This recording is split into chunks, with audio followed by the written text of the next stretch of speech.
Olá, para quem está se preparando para o concurso da Prefeitura de Gravataí, a lei orgânica pode parecer, assim, uma muralha de artigos e parágrafos. É um documento denso, né? E a tentação de só decorar tudo é grande. Mas hoje, a nossa missão é um pouco diferente. A gente vai tratar essa lei não como um texto para memorizar, mas como um manual de instruções de uma máquina bem complexa e, olha, fascinante. A máquina que faz Gravataí funcionar. Nós vamos montar essa máquina juntos, peça por peça. Primeiro, o chassi e o motor, a estrutura do município e a separação de poderes. Depois, a gente instala as duas engrenagens principais que controlam tudo: o legislativo, que é a Câmara de Vereadores, e o executivo, a Prefeitura. Em seguida, vamos ver quem são os operadores dessa máquina: os servidores. E, por fim, vamos entender o combustível que alimenta tudo isso: o orçamento e as finanças. Nossa única fonte aqui é a própria Lei Orgânica de Gravataí. Preparados para a montagem? Ok, vamos começar pela base, pelo chassi.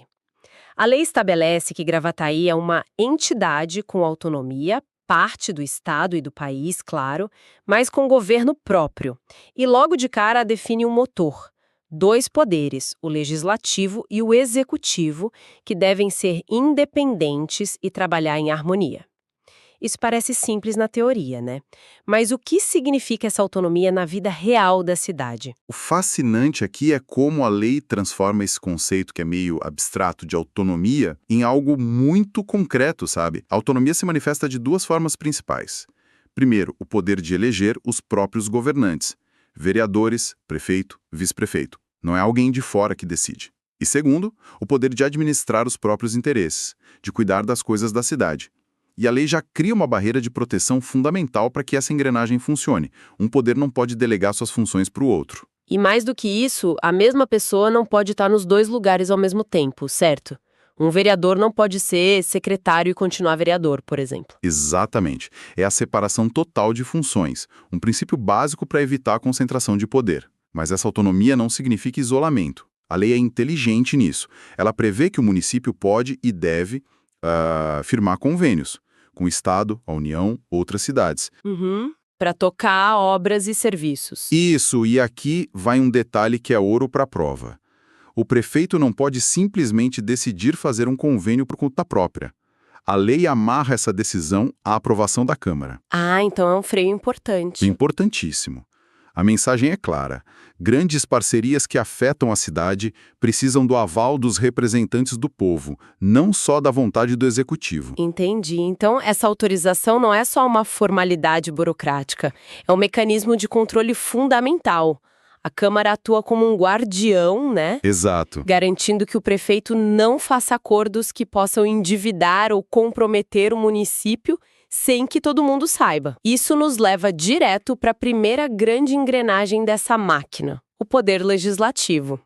Como a Câmara Municipal de Gravataí é desenhada? A gente tende a pensar na Câmara como algo estático, mas a lei de Gravataí mostra que ela é um organismo vivo.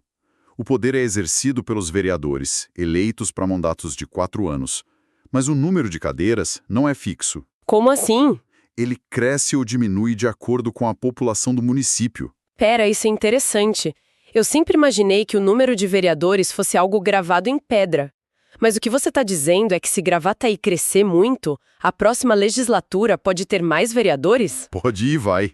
Nossa, nunca tinha pensado nisso.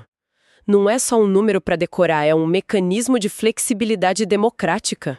Exatamente. A representatividade política foi projetada para se adaptar à realidade demográfica da cidade. E o funcionamento interno também é pensado para ser transparente. Como regra, as sessões são públicas e os votos dos vereadores são abertos. Qualquer cidadão pode ir lá assistir. E para tomar decisões, a regra geral é a maioria simples dos votos dos presentes. Mas, e aqui a prova pode cobrar, para os assuntos mais pesados, a lei exige mais. Assuntos mais pesados como o quê, por exemplo? Pensa nas decisões que mudam a cara da cidade ou mexem no bolso de todo mundo. Aprovar o plano diretor, que define como a cidade vai crescer. Sei. Autorizar o município a pegar um empréstimo gigantesco. Criar ou perdoar impostos ou votar o próprio orçamento anual. Entendi. Para tudo isso, não basta a maioria de quem está ali no dia. A lei exige o voto da maioria absoluta, ou seja, mais da metade de todos os vereadores que compõem a Câmara. Faz sentido. É uma camada extra de segurança para decisões de grande impacto. Sem dúvida. E além de votar leis, a Câmara tem o papel de fiscalizar. E a lei dá a ela uma ferramenta que a gente sempre ouve falar no noticiário federal, a CPI. Como isso funciona no nível municipal? Funciona de forma muito parecida.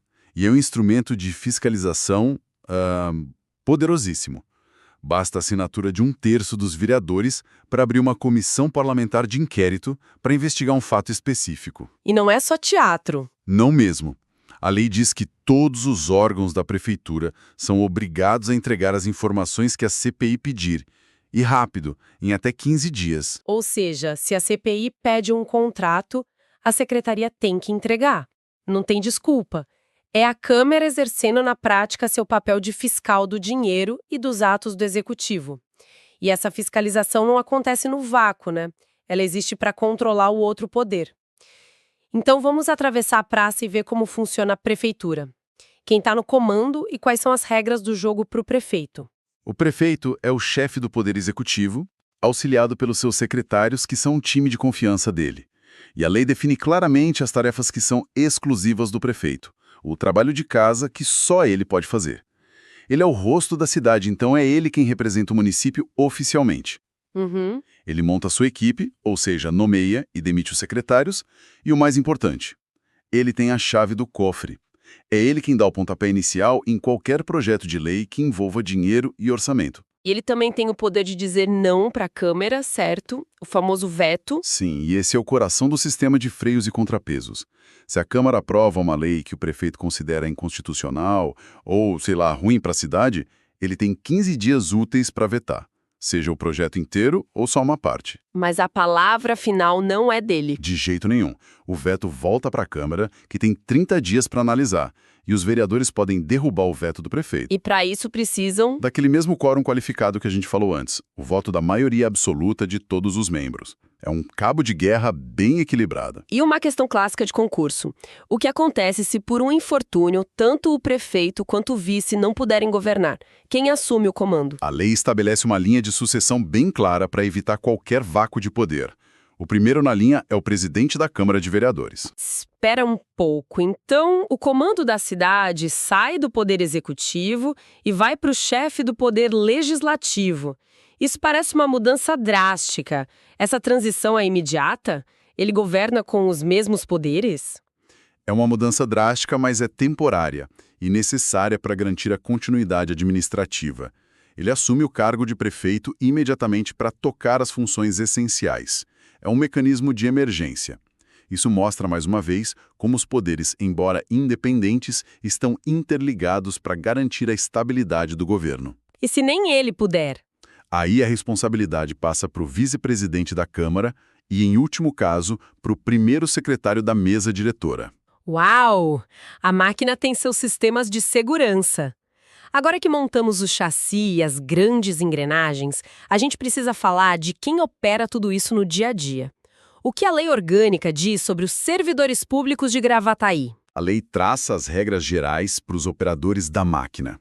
Ela determina que haverá um regime jurídico único para todos os servidores, o que traz, assim, isonomia e regras claras para todo mundo. E também estabelece que as promoções na carreira devem se basear em critérios de merecimento e antiguidade, combinando o reconhecimento pelo bom trabalho com a valorização da experiência. E tem um ponto sobre dinheiro que chama atenção: o teto salarial. Como funciona isso? Funciona como um limitador para evitar supersalários.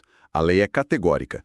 Ninguém no município, nem vereador, nem secretário, nem qualquer outro servidor, pode ter um salário maior que o do prefeito. Ah, então o salário do prefeito é o teto. Exatamente. O subsídio do prefeito vira o teto máximo de remuneração no serviço público municipal. É uma regra de moralidade e também de controle de gastos. E além de direitos, a lei também impõe deveres. Um deles me parece bem importante para garantir a neutralidade da máquina pública. Sim, e é um ponto que pode muito bem aparecer na prova. A lei proíbe expressamente qualquer atividade político-partidária durante o horário de trabalho. e dentro das repartições públicas. Ou seja, na prática, nada de deixar santinho de candidato em cima da mesa do colega ou usar o e-mail da prefeitura para organizar um comício, certo? Certo.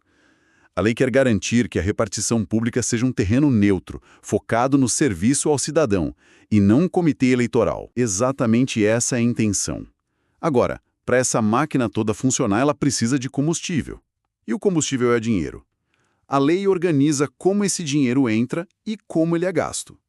A arrecadação vem basicamente de 3 fontes: impostos como IPTU, ITBI e ISS, taxas, cobradas por serviços específicos, e a contribuição de melhoria, que é paga quando uma obra pública valoriza o imóvel de alguém. Ok, o dinheiro entra por aí, mas a parte mais complexa é planejar como gastá-lo. Como a prefeitura se organiza para não gastar mais do que arrecada e para investir nas áreas certas? Aqui a lei exige um planejamento rigoroso, baseado num tripé de leis orçamentárias que são de iniciativa exclusiva do prefeito. Pensa no orçamento da cidade como planejar uma grande viagem de carro de 4 anos. Gosto dessa analogia. Continue. Certo. A primeira lei é o Plano Plurianual, o PPA.